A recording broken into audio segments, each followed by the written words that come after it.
Did you know? If there was no space between atoms, the entire human population could fit into an apple. Today, we're going to embark on an exciting journey into the world of atomic models. This topic is truly fascinating as it delves into the scientific theories and models that brilliant minds throughout history have put forward to explain the structure and behavior of atoms. Atomic theory has come a long way, and we're going to focus on two of the most influential models in its history: the Thomson model and the Rutherford model. Thomson's plum pudding model. Our journey begins with the plum pudding model, proposed by the esteemed J. Thomson in 1904. This model was built on his groundbreaking discovery of the electron in 1897. Now, what's particularly intriguing about this model is its nickname, the plum pudding model. Imagine that, a model of the atom compared to a delectable dessert. So, what does Thomson's model tell us? Let's take a closer look. The atom is envisioned as a positively charged sphere. Within this sphere, we find negatively charged electrons, sprinkled like raisins in a pudding. Crucially, these electrons are distributed randomly throughout the sphere. The positive charge, on the other hand, is uniformly spread across the atom. This model also asserts that the atom is electrically neutral, with equal numbers of positive and negative charges, much like a balanced equation. Now, why is this model so important? Well, Thomson's model could explain a lot of properties of atoms, like their ability to conduct electricity and their behavior in chemical reactions. It also gave us insight into how electrons, which are negatively charged, are held within the atom without being repelled by the positively charged protons. It's worth noting that Thomson's model even attempted to explain why atoms have a finite size. The idea here is that negatively charged electrons would naturally repel each other, causing the atom to expand. Important features and significance. Thomson's plum pudding model was indeed a crucial milestone in our journey to understand the atom. This model greatly assisted scientists in grasping the behavior of atoms and the role electrons play in chemical reactions. Think of it as the first page of a story that got us hooked on the mysteries of the atom. However, as fascinating as it is, this model was eventually succeeded by more precise models. Let us quickly solve a question to revise what we have learned. Which model of the atom is also known as the plum pudding model? The correct answer is option C. Thomson's model of the atom, also known as the plum pudding model, is the correct answer. Limitations of Thomson's atomic model. While Thomson's atomic model, often fondly referred to as the plum pudding model, was indeed a groundbreaking step in atomic theory, it had several significant limitations. No concept of the nucleus. Now, students, imagine this. Thomson's model envisioned an atom as a uniform, positively charged sphere with negatively charged electrons sprinkled within, much like raisins in a pudding. However, it failed to account for the existence of the nucleus, which we now know to be the central, positively charged core of the atom. The nucleus contains most of the atom's mass, and this crucial component was missing from Thomson's model. No explanation for spectral lines. Here's where it gets interesting, students. When scientists observed the emission spectra of various elements, they saw distinct, colorful lines. Each of these lines represented a specific wavelength of light. Thomson's model couldn't explain why these spectral lines existed because it suggested that electrons were free to move throughout the atom. According to his model, we should have seen a continuous spectrum of radiation, not these distinct lines. Failed to explain radioactivity. Around the same time Thomson proposed his model, scientists were also uncovering the phenomenon of radioactivity. This mysterious behavior of certain elements couldn't be explained by Thomson's model. Why? Because it didn't incorporate the concept of the nucleus, which is responsible for radioactive decay. Radioactive decay happens in the nucleus, and this was a missing piece in the plum pudding model. Inaccurate assumptions about electron behavior. Thomson's model suggested that electrons were freely moving within the atom, held in place by electrostatic forces. Later experiments showed that electrons are confined to specific energy levels within the atom and move in discrete orbits.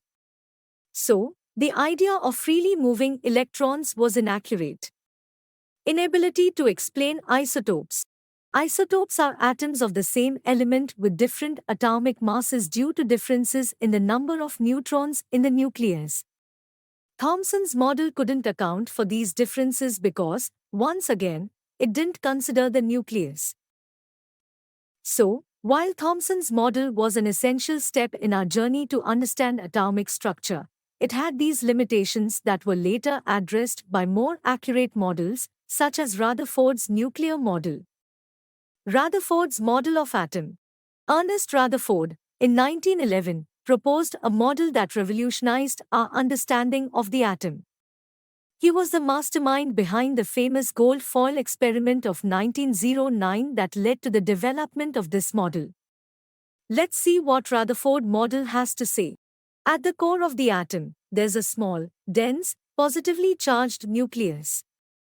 Around this nucleus, there are negatively charged electrons in circular orbits. Picture them as planets orbiting the Sun. Now, here's a real mind-boggler. The nucleus, the very heart of the atom, is incredibly small compared to the overall size of the atom. What's more, the number of positively charged protons in the nucleus is what determines the atomic number of an element. Rutherford alpha particle scattering experiment. Now, let's talk about Rutherford groundbreaking experiment that shook the foundations of atomic theory. In this experiment, a thin gold foil was bombarded with alpha particles, which are positively charged particles emitted from a radioactive source. The alpha particles were aimed at the gold foil, and the scattered alpha particles were detected using a zinc sulfide screen. This screen could light up when struck by the alpha particles. Here's where it gets intriguing. Most of the alpha particles passed through the foil almost undeflected, or they were deflected by very tiny angles, less than 1 degree. It was like they went through open space. However, a few particles were deflected through large angles, as much as 90 degrees. This was unexpected. And the real jaw-dropper. Very, very few particles, just 1 in every 20,000, actually bounced back or were rejected through an angle nearly equal to 180 degrees. From these observations, Rutherford drew some groundbreaking conclusions. The fact that most alpha particles passed through the foil nearly undeflected suggested that there was a lot of empty space within the atom. Imagine the atom as a mostly empty space with a tiny, dense nucleus at its center.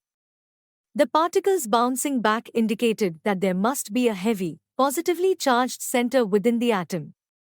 Rutherford coined this as the nucleus. The repulsion between positively charged alpha particles and the nucleus was responsible for this extreme deflection.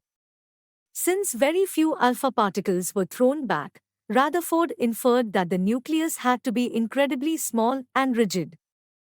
This led to Rutherford's nuclear model of the atom, which proposed that electrons revolve around the nucleus in circular paths. The electrostatic force of attraction between the electrons and nucleus is balanced by the centrifugal force acting on the revolving electrons. Significance. So, why is this experiment and Rutherford model so significant? The alpha particle scattering experiment provided direct evidence for the existence of the atomic nucleus. It was a turning point in atomic science. This experiment paved the way for the development of more accurate models of atomic structure, such as Rutherford model and Niels Bohr model of the atom. It set the stage for understanding the atom's structure in greater detail. Let us now see the limitations of Rutherford atomic model. Ernest Rutherford atomic model, known as the nuclear model, made significant strides in our understanding of atomic structure.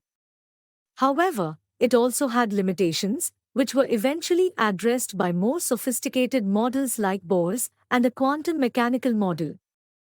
Some key limitations of Rutherford model include no explanation of electron behavior. Rutherford model did not explain how electrons move within the atom. It assumed they moved in circular orbits, but later research showed electrons have complex patterns within specific energy levels. Failure to explain atom stability. According to classical electromagnetism, electrons orbiting a nucleus would lose energy and spiral into the nucleus, causing the atom to collapse. Rutherford model couldn't explain why atoms remained stable. No explanation for electron count. Rutherford model couldn't explain the number of electrons in an atom or why certain elements had specific electron arrangements. Inability to explain chemical properties. It couldn't explain the chemical properties of elements, such as reactivity or inertness. Ignored wave-particle duality. Rutherford model treated electrons as particles and didn't consider their wave-like properties, which were later discovered. Despite these limitations, Rutherford model was a significant advancement in atomic theory. It provided a new understanding of the atom's structure and set the stage for the development of more accurate atomic models that addressed these shortcomings. So, in this video, we explored Thomson's atomic model and its constraints, and we delved into Rutherford atomic model and its associated limitations. I hope you enjoyed this video.